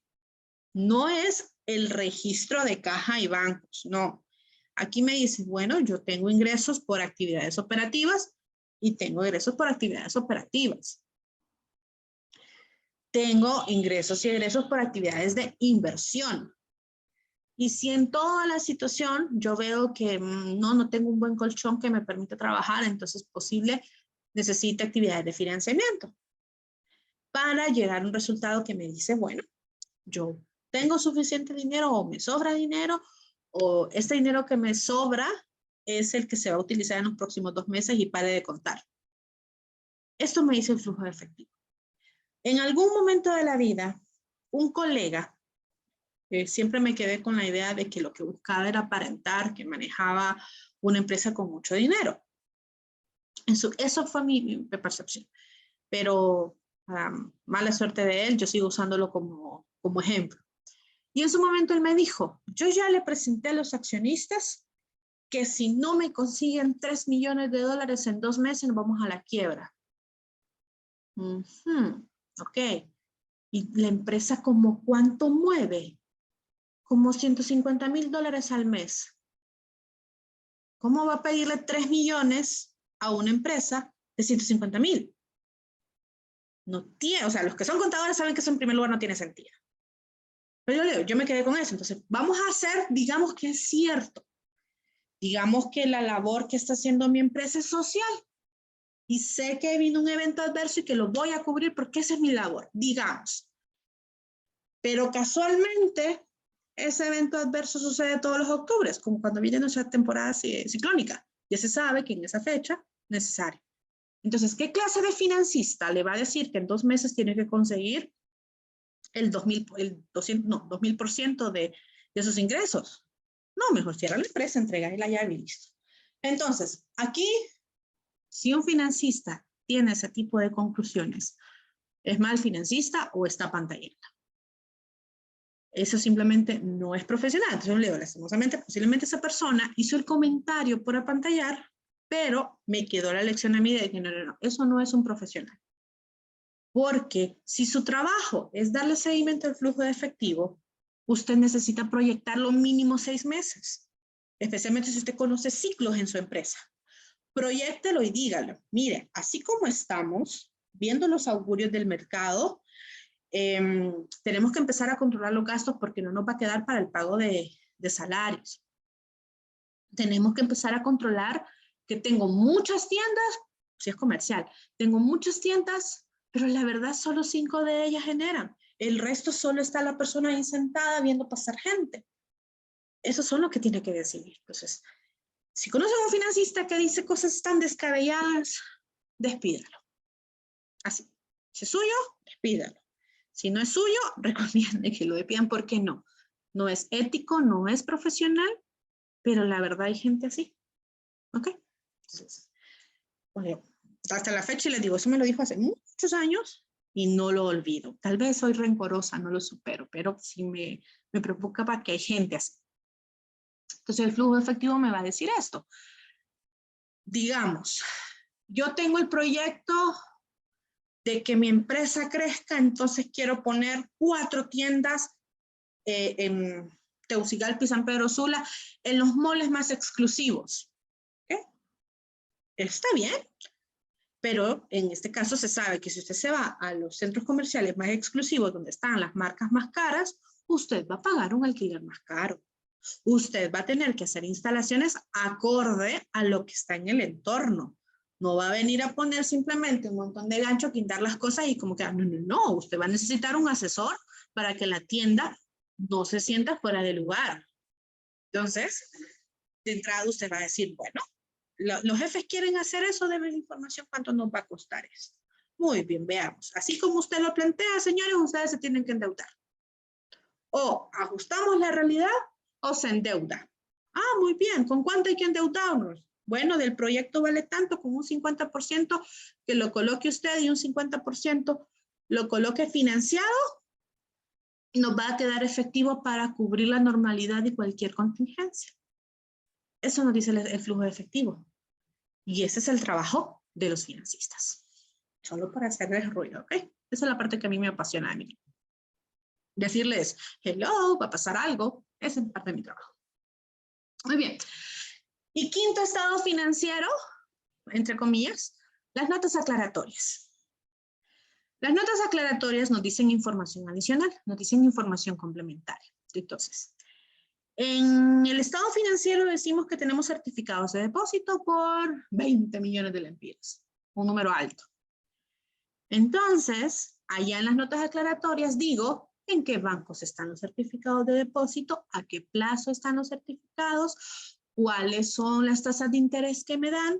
Si alguno de ellos me tiene una política de castigo severa, ahí la revelo, porque yo sé que o no me gusta o es el único que no puedo cancelar anticipadamente.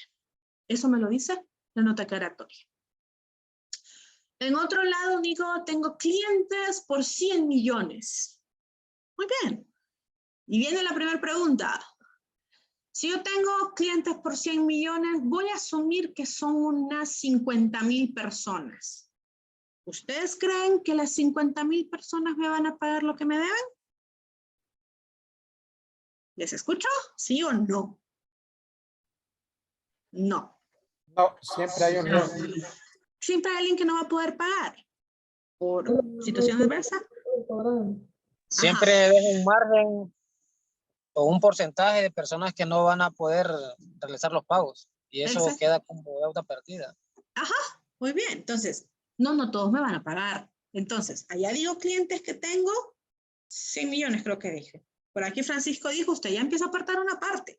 Entonces, de paso, tengo una estimación de incobrables. Entonces, la nota aclaratoria que dice, bueno, de los 100 millones son 50,000 clientes, con un porcentaje de mora del 10%. Estoy diciendo un número del 10%, y ese 10% se concentra en 30 personas, o sea, un montón. Y considerando este evento, nosotros las estimaciones las calculamos con base a este método. Dependiendo de la industria, usan las cuestiones que está en el SAT, o en el caso del sistema financiero, usan lo que ordene la comisión, o usan un modelo interno que probablemente es más severo que el que le exige el supervisor. Entonces, usted lo declara en la nota aclaratoria.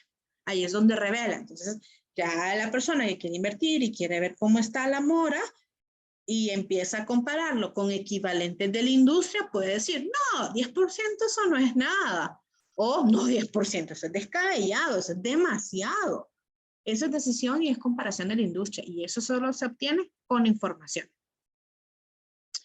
Y en la nota aclaratoria entonces se va a decir, bueno, ellos tienen un modelo interno que es bastante ácido, es decir, que es bastante severo, y que lo que hace es ser proactivo o previsor de lo que va a suceder. Está bien, completamente válido. Y eso va a estar ahí en las notas aclaratorias. Y sin importar cuál de los 5, estado de situación financiera, estado de resultados, estado de cambios en el patrimonio, flujo de efectivo, notas aclaratorias, todos tienen las mismas partes. Tienen un encabezado, donde está el nombre de la empresa, el nombre del estado financiero y la fecha. Dependiendo de cuál sea, cambian las cualidades. Tienen un cuerpo que, dependiendo cuál sea, va a ser una paginita, media página o 40 páginas, como ya vamos a ver. Y tiene las respectivas firmas. Y las firmas son 3, por defecto en estados financieros comerciales. Contador, gerente y auditor. ¿Cuál auditor? El interno. Esa persona firma. Entonces, el contador dice, yo lo hice y lo que está aquí representa razonablemente la realidad. El gerente dice, yo lo revisé y me parece que sí, está bien. Generalmente el gerente tal vez no va a estar tan empatado con el contador. Y el auditor dice, yo revisé y representa razonablemente la realidad. Pero nosotros le metemos una colita más. Representa razonablemente en lo material. Es decir, en lo que resulta relevante, en lo que es de importancia relativa. Entonces nos encanta colocar esa colita como para que ya, miren. Si hay un error, no va a cambiar la toma de decisiones. Y adicional, si no es un error, sino que es intencional, la verdad, como auditor me cuesta identificarlo. Entonces en estos tiempos las NIA, que son los que dicen los preceptos de los auditores, le están metiendo más cualidades porque estaba dejando mucha responsabilidad en estas personas. Detalles importantes, señores. Los auditores suelen ser contadores. Usted no puede revisar lo que no conoce. Así de sencillo. O sea, yo soy contadora, no tengo ni la más remota idea cómo decir si un puente está bien hecho o no. Para eso ocupo un profesional de la ingeniería civil. Yo no puedo revisar si una máquina de un equipo médico funciona bien o es algo de inteligencia artificial. Para eso ocupo a alguien de mecatrónica, que es el que va a entender a la tecnología. ¿Sí? Nadie puede revisar lo que no es. Entonces, los auditores solo pueden revisar cuestiones contables. Tampoco nos vayamos tan lejos, ¿ok? ¿Hay más tipos de auditorías? Sí, pero esos tipos de auditorías se complementan con otras formaciones académicas. Y, ojo, posiblemente aquí ya estamos en un nivel que no tengo que dar esta advertencia, pero estoy acostumbrada a mis chicos de pregrado. Señores, son contadores y ustedes tienen su sello. Usted solo puede poner su firma y su sello en lo que usted elaboró. Lastimosamente, hay situaciones donde las personas abusan de la confianza o de la autoridad que representan y le dicen, ay, mira, yo sé que sos contador, ponerme la firma y el sello aquí. Y resulta que lo que estaba usted firmando era que esta persona con su negocio estaba lavando activos. ¿Y a quién creen o contra quién creen que van a proceder cuando se revienten los clavos? Contra usted, contador, que puso su sellito porque le caía bien a la persona, porque usted dijo, yo lo hice. Entonces, y ahora, desde hace un par de años, ese tipo de delitos se pagan con cárcel. Así que cuiden su nombre, que es lo más valioso que tienen. Ahora, mucha conversación, pero no les muestro nada. Entonces, vamos a cambiar la transmisión.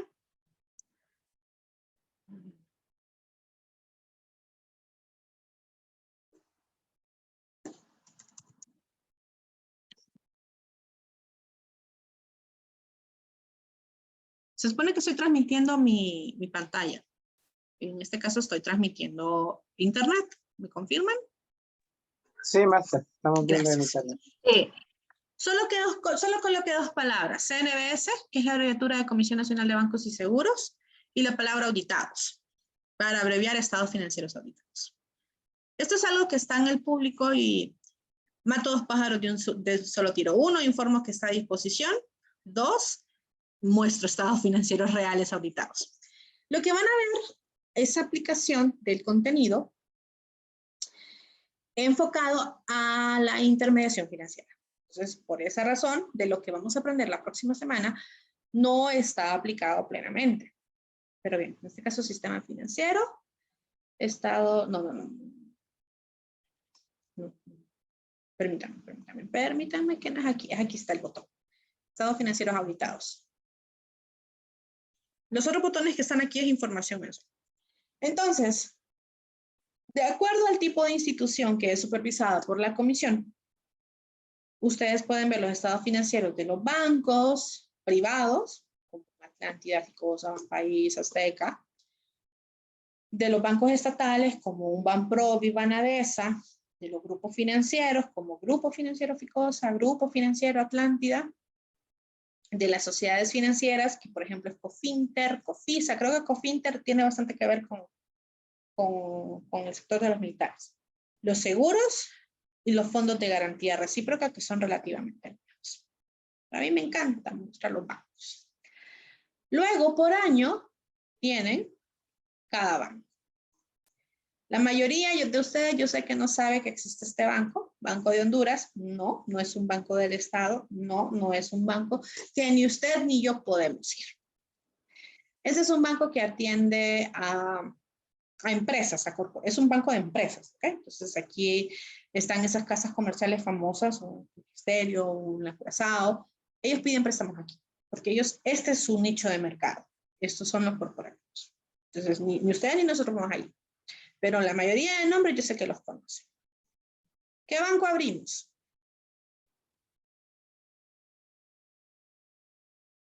Por aquí está uno de los que usa la universidad. ¿Abro este? Banco del País, ese es. Sí, bueno, desde que estoy con la Universidad de Defensa, por aquí me pagan. Entonces, como, bueno, aprovechemos el que ven. En este caso, la firma auditora que revisó los estados financieros de Banco del País fue Deloitte. Es una firma internacional. Primero, cualidad de las NIF, hay que comparar información. Entonces, aquí nos dice, bueno, a partir de la pandemia, perdón, a partir de las NIF, cada vez que hable de los estados financieros auditados, tomaré el año que acaba de cerrar y el inmediatamente anterior para tener comparación. Nótese que el archivo tiene 67 páginas. Este archivo tiene 67 páginas. Y está conformado por el informe de los auditores, que es la explicación del trabajo que ellos hicieron, páginas de la 1 a la 5. El estado de situación financiera aquí abarcó 2 páginas, de la 6 a la 7. El estado de resultados, 8 páginas, perdón, página 8, o sea, una página. Cambios en el patrimonio, página 9, activos efectivos, página 10. De la página 11 a la 65, puras notas aclaratorias. Voy a descargarlo porque en algún punto creo que me va a tocar estarle dando vuelta y la versión web no es muy práctica.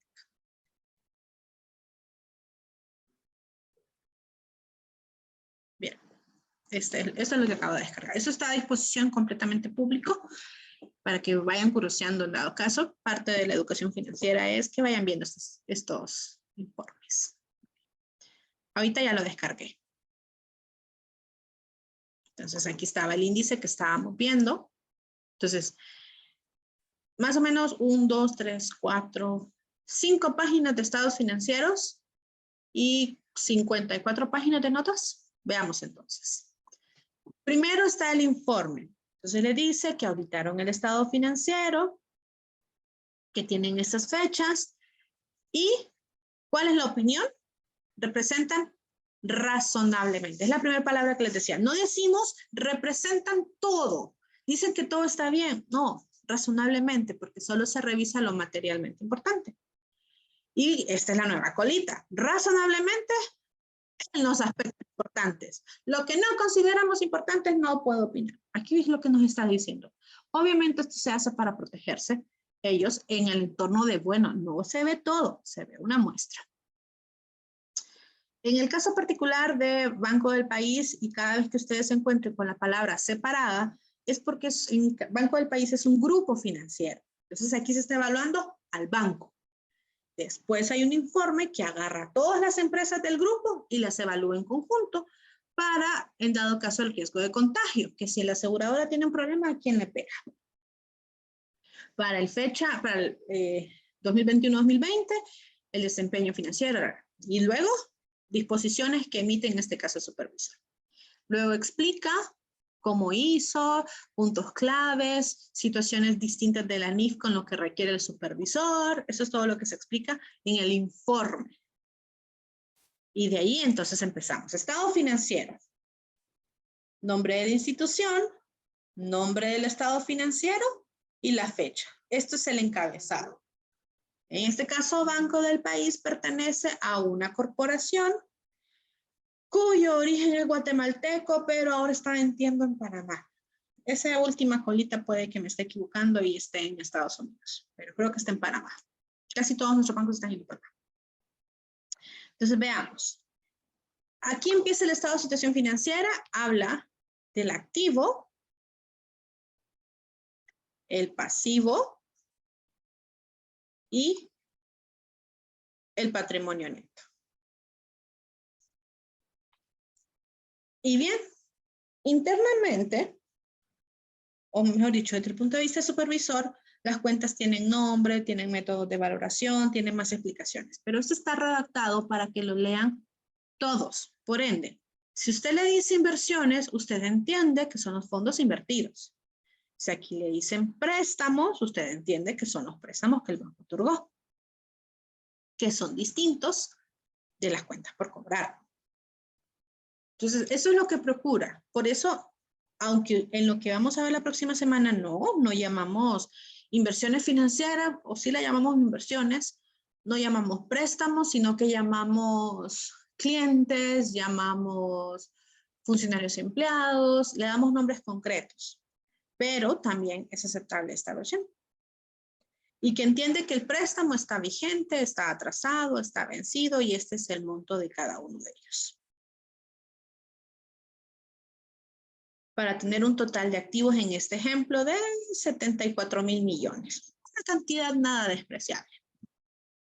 Luego vienen los pasivos, es decir, las deudas que tiene el banco, y aquí viene la primera aclaración. Yo dije Banpaís porque por aquí nos pagan. Pero bien, la cuenta de depósito es dinero suyo que se metió al banco. Por esa razón, esto es una deuda para el banco. Es una obligación que tiene el banco de darle su dinero cuando usted lo pida. Por eso en el camino, este año se hicieron una serie de cambios de reglas porque están cobrando comisiones a lados, le están poniendo peros para aquí y el monto mínimo. Entonces se hicieron una serie de cambios para respetar en este caso a los depositantes. Luego, los bancos principalmente se financian por sus depósitos. Miren, de todos los activos, los depósitos, los 74,000 millones, 49,000 millones son puros depósitos. Los bancos se financian con su dinero, no con el de ellos. O sea, el principio de apalancamiento. Y sí, piden otros préstamos, pero noten la diferencia. ¿Okay? Entonces, segunda situación que quiero dejar aquí. Los bancos viven por ustedes, los depositantes. Si los depositantes dicen, me voy, detrás se va el banco. ¿Okay? No viven con el dinero de ellos. Porque el dinero de ellos, nótese que solo son 4,000 millones de los 74,000. Y de esos 74,000, 60 ¿y cuánto era? No, 49 eran depósitos. Entonces, de los activos eran 74,000, los pasivos son 67,000, por ende la diferencia es patrimonio neto que solo son 6,000 millones. Entonces, hay lección. Entonces, aquí está el estado de situación financiera. Claro, ¿qué es lo que vemos en el patrimonio neto? Lo que habíamos conversado, las aportaciones, las reservas y los resultados. Pero hay una línea adicional de activo contingente, pasivo contingente. Esto solo lo tiene el sector financiero. Por darles un ejemplo, un pasivo contingente que tiene el banco es que a usted le dijo, mire, señor, le doy una tarjeta de crédito por $1,000. Pero usted solo ha usado $200. Entonces, él tiene una obligación contingente de prestarle otros 800, porque le dijo a usted, te prestó 1,000, pero usted solo ha usado 200. Entonces, ese es un ejemplo de un pasivo contingente. Que ellos tienen la obligación de prestarle a usted el dinero porque ese fue el acuerdo que firmaron. Hasta aquí terminó el estado de situación financiera. Viene el estado de resultados. Productos financieros significa ingresos financieros.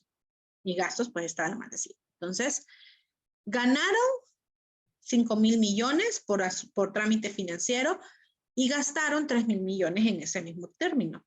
Pero no solo hacen eso. Recuerden que les decía que si usted no paga, le quitan el carro y después venden el carro. Ahí hay una ganancia a veces. Entonces, aquí tienen otros ingresos que son por servicios que prestaron de 259 y gastos de 2.400. En este caso, por ejemplo, cuando le cobran por una chequera, cuando le cobran algún seguro, en el típico seguro de hurto, robo y extravío, aquí están en los servicios, pero tienen que pagarle empleados, instalaciones, esos son los gastos operacionales. Para obtener un resultado, aplicar el impuesto sobre la renta, que ellos son grandes contribuyentes, y para obtener una utilidad de 1.000 millones, que no es nada despreciable. Y que obviamente, si usted la compara a la del 2020, pues es mucho más alta porque el 2020 fue un año muy activo. Porque este es el cierre del 2021 y este es el cierre del 2020. Está el plan que le hice yo. ¿Cómo? Yo lo tengo, el que yo le mandé a usted. Creo que no es conmigo. Ok, cosas que pasan en teledocencia. Luego, estado de cambios en el patrimonio. Como les comentaba, el de aquí, el que se puede generar con esta información no es tan rico como el que se puede generar en un entorno con un mercado secundario activo. Parten del capital social en el 2019, cuánto aumentó, cuánto disminuyó, para obtener el saldo de 2020 y luego cuánto aumentó, cuánto disminuyó para el del 2021. Entonces, nótese aquí lo que les comentaba. Aquí está la línea de capital social y en la línea de abajo aportes no capitalizados. Entonces, el capital social eran 3.000 millones, 3.000 y fracción, pero habían dicho, aportamos, pero todavía no hemos hecho el registro contable porque falta formalizar. Eso sucedió durante el 2020, durante el 2021, que se incrementó el valor y ahora el capital son 4.000 millones. Aquí están las reservas, aquí están las utilidades que se van acumulando. Entonces, en el 2019 tuvieron 1.300 millones, durante el 2020 ganaron 510, pero decidieron trasladar a capital 700 millones y esa es la disminución que ven acá. Quedando en el 2020, 1.120 millones. Durante el 2021 ganaron 1.010 millones, pero no han decretado dividendos ni nada por el estilo. Entonces ahora las utilidades quedan en 2.000. Eso es lo que nos muestra el estado de cambios en el patrimonio. Patrimonio restringido para las instituciones financieras es una larga historia porque aquí se intervino como supervisor para garantizar que el dinero se quedara dentro de las instituciones mientras se resolvía qué iba a pasar con la pandemia. Al garantizar que el dinero se queda en las instituciones, procurábamos garantizar el dinero de los depositantes. Pero en el camino, cuando se adoptó NIF, hubo una serie de eventos, de valoraciones que los bancos dijeron, ok, esta práctica no me lo acepta NIF, ¿qué voy a hacer? Lo mandaban acá. Mientras con el paso de los años se resuelve la situación, se le da de baja y entonces se le entrega. Todos los bancos lo tienen. Esta parte de aquí es completamente normal. Cambios en el patrimonio. Flujo de efectivo. Muestra los movimientos por operación, inversión y financiamiento. Para decirnos cuánta disponibilidad hay. ¿Cuál es el análisis complementario que sucede aquí como financista? Pues aquí me quedaron en efectivo 13.000 millones. La pregunta es, ¿13.000 millones es un buen número o mal número? Claro, todos nosotros de entrada leer 13.000 millones cuesta, salvo que usted está acostumbrado a ver estos números. Pero para un banco con activos de 74.000 millones, es decisión de negocio de si es bueno o malo. ¿Por qué puede ser malo? Por dar un ejemplo, esto quiere decir que es efectivo que no está generando intereses, que el banco no está ganando con él, porque lo tiene disponible para cualquier evento. Entonces, el lado de financista que nos gusta ganar siempre, vamos a decir, pero es que por esos 13.000 no estamos recibiendo nada. ¿Okay? Pero, ¿vale? Pero el lado que nos gusta estar seguros. Bueno, pero tenemos 13.000 millones para atender al resto. Darwin. Sí, Master, tengo una consulta con respecto a eso de la disponibilidad o de la variación que tienen ellos como bancos. Con las tarjetas de crédito, ¿cómo es que ellos entonces obtienen una ganancia de pago? Y si uno paga en ese tiempo, ellos no cobran intereses, sino que uno va, digamos, $1,000 y uno lo logra pagar en los 40 días. ¿Qué es lo que ganan ellos entonces en ese aspecto? Ok, voy a organizar las ideas. Tenemos una tarjeta de crédito. Esta conversación yo sé que me voy a distraer un poquito. Mientras usted no use el crédito, está aquí. Y aquí el banco no gana absolutamente nada.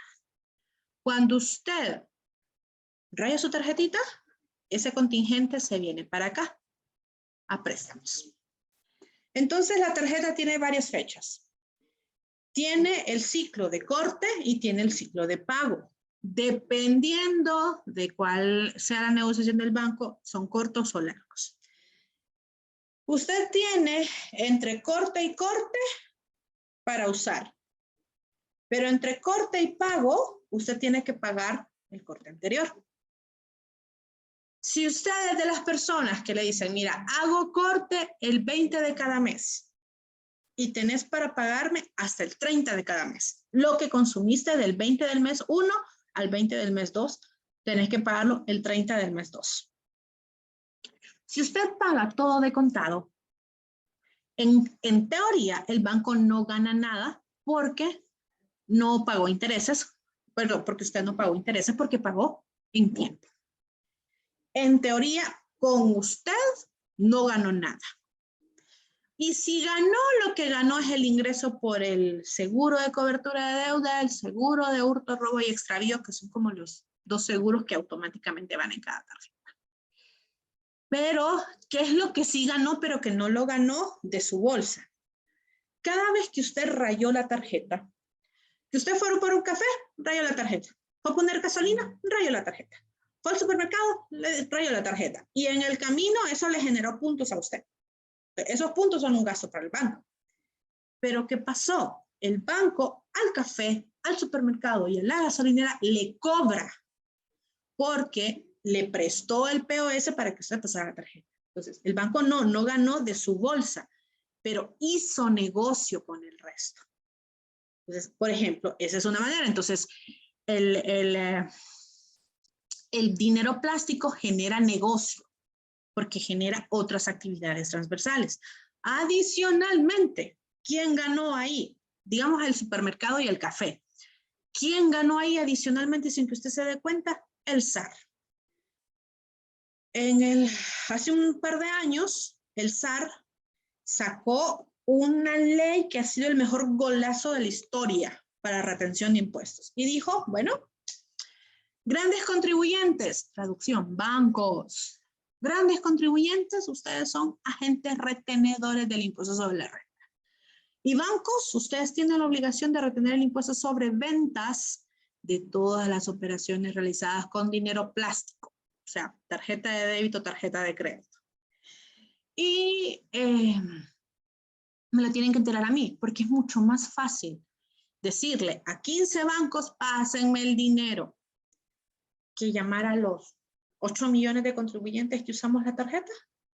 Entonces, eso por ejemplo, y por eso es que ustedes notarán en su voucher el 8% de descuento del 15% de impuestos sobre ventas. Es eso, es un golazo del SAR impresionante, no sé quién fue el genio, hasta la fecha lo sigo diciendo, fue un genio el que dijo, fiscalicemos al que para colmo de males tiene un supervisor. Entonces, si un banco se pone renuente, solo se queja con la comisión y listo, se resuelve el problema. Entonces, aunque usted haya pagado bien, el banco hizo negocio con ese movimiento de dinero porque le cobra al resto por el uso del POS. Pero si no paga en esas fechas, usted paga intereses. Si usted se pasa de las fechas, o sea, usted llegó al corte siguiente y no pagó, entonces le aplican otros cobros por mora. Entonces ahí sí, ahí es donde el banco hace negociazo con usted. El mejor cliente para los bancos es el que hace el pago mínimo, porque le paga puros intereses. Ese es el mejor cliente. el cliente totalero, que así le llamamos, el que dice, bueno, de corte a corte gasté 5,000, pues banco tenga 5,000. Con ese el banco no gana, porque además de esos 5,000 tal vez le dio sus 100, 200 lempiritas en puntos o en descuentos o lo que corresponda. Entonces, incluso los dichosos extrafinanciamientos al 0%. El banco no gana con usted. Ganó con el comercio al cual usted hizo el cobro, porque a ellos les está cobrando. Y una de las cláusulas que se dejó para efectos de usuario financiero es, bueno, banco y empresas. El banco le cobra a la empresa por usar el POS. La empresa no debe trasladar ese cobro al cliente. Es costo hundido para la empresa, lo tienen que asumir ellos. Porque ellos en su momento tuvieron que decir, bueno, ¿qué nos sale mejor? Pagarle un 10, 5% el porcentaje que corresponda al banco por usar el POS, o que el cliente me diga, ¿sabe qué? Yo no ando efectivo y como usted no me acepta tarjeta, no le cobro. Cada empresa tiene que hacer eso. O sea, yo conocí clientes, empresas que en su momento decían, es que los bancos me cobran tan caro. Y cuando más o menos dimensionaron cuánto habían perdido por esas personas que dijeron, es que yo no ando efectivo, ¿no tiene POS? No, pues no le puedo comprar porque no ando efectivo y tampoco me voy a exponer a buscar un cajero automático, retirar efectivo para venderlo a usted. Entonces, esa es la manera que en dado caso se hace negocio. Entonces, por eso, notarán, en el caso particular, los que estén con Banpaís, por ejemplo, que el estado financiero que estamos viendo, que Banpaís paga por aquí el sueldo y casualmente le ofrecen a usted una tarjeta de crédito. O sea, la Universidad de Defensa, por ejemplo, paga para mí y ofrecen una tarjeta. Entonces, ¿cuál es la ganancia ahí? Que al tener una empresa, tengo a todas las personas debajo de la empresa y puedo hacer negocios con el resto de personas. Entonces, no siempre el negocio es uno. A veces el negocio es por medio de nosotros. ¿Con eso respondí su pregunta, Darwin? Sí, gracias, maestra. Con gusto.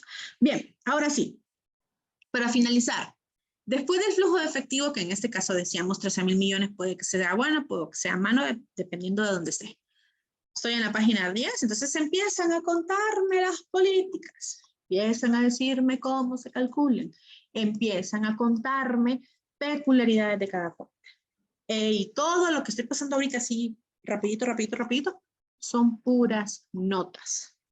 Entonces, que las disponibilidades tengo en caja, tengo en bancos del interior, banco del exterior, tengo cheques a compensar.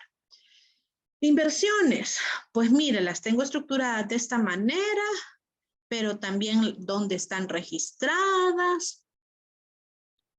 Hay otra firma que usa, mire, es que este gobierno es tal cosa. Que los préstamos, mire, se clasifican de esta manera. Y le cargo las reservas y están clasificados en estos destinos.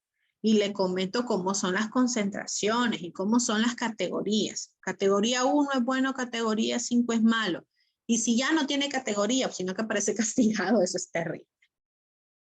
Y así se va contando toda la historia. Son ampliaciones para que usted pueda determinar si está bien o si está mal la institución. Entonces, toda esta información va conjunta. Usted necesita ver el estado financiero y la nota aclaratoria de cada una de las cuentas. ¿Todas las cuentas tienen notas aclaratorias? No. Pero, por ejemplo, los activos fijos. Ahí yo revelo qué métodos de depreciación uso, o se aplicó costo amortizado, valor razonable, y cuántos años de depreciación, etc. Entonces, todo esto que estoy pasando es complemento de los primeros estados financieros. Y, como les comentaba desde el inicio, están disponibles aquí en la página de la comisión. Entonces, aquí tienen toda la información. Los únicos que no aparecen aquí, que sí son auditados, son los institutos de pensión. El detalle que no están aquí es porque no son auditados por firmas auditoras, sino que son auditados por el Tribunal Superior de Cuentas.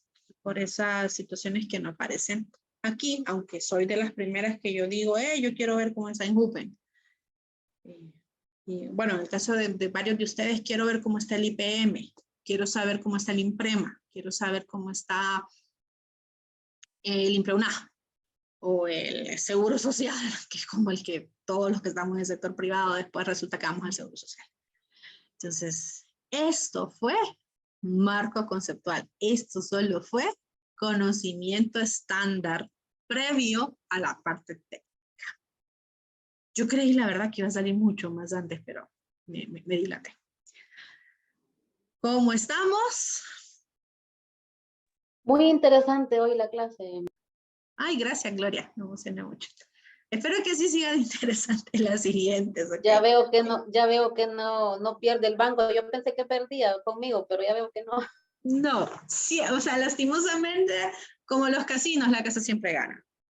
Pero aquí usted cuida su bolsa. ¿Okay? Usted cuida su bolsa. Entonces, simplemente sabérsela jugar. Y si ustedes dicen, no, Lick, yo no, todavía no estoy mucho, porque he tenido grupos que me dicen 2, 3, no, es que yo todavía no le entiendo lo de las tarjetas, hacemos una sesión solo de tarjetas. Varias veces lo he hecho con mis estudiantes y es como saquen su estado de cuenta y empecemos a identificar los elementos, porque no se imagina cuánta gente se ve afectada por eso. Y muchos se ven afectados solamente porque no le entienden. Y se resuelve con educación, se resuelve con estas conversaciones. Entonces, hago eso porque ya lo he hecho con muchas personas. Un mito urbano, por ejemplo. Tenés que pagar antes de la fecha de corte para no entrar en mora. Y solo le preocupa eso. Ay, la fecha de pago y todos los intereses que está pagando. Ni se fijaron en esa parte, por dar un ejemplo. Entonces, un grupo que tuve que decirle, espere, a usted le interesa la fecha de pago, pero es que no quiero entrar en mora. Sí, no va a entrar en mora, pero también se va a ahorrar los intereses. Entonces, en dado caso quieren eso, hacemos otra vez. Okay. O máster, a veces hay clientes que piensan también que porque hacen el pago mínimo se salvan y eso se va acumulando. Sí, ahí no están haciendo nada. Ahí es negociazo del banco. Negociazo. Esos son los que más le dan rendimientos al banco. Y créanme que duele saber eso. Que desde el lado donde estoy yo, que soy educadora y ya entiendo y me di cuenta de la desinformación que hay en el entorno, pues aquí es donde siempre procuro meter estos datos, aunque no necesariamente estén en el sílabo. Procuro enseñarles esto, pero es como conocimiento general. Y lastimosamente la educación financiera que tenemos los adultos actuales es deficiente. O sea, yo me enteré de muchas cosas cuando empecé a trabajar en este entorno. De otra manera, sería una más de las que me preocuparía por el pago mínimo y listo. No, okay, entonces, por eso es que procuro meter un poquito más de ahí. No, bueno, ha sido un gusto por hoy. Si no hay más, aquí tengo la grabación. Espérenme, ya me perdieron los controles. Aquí. Ustedes se me perdieron los controles. Ahí está.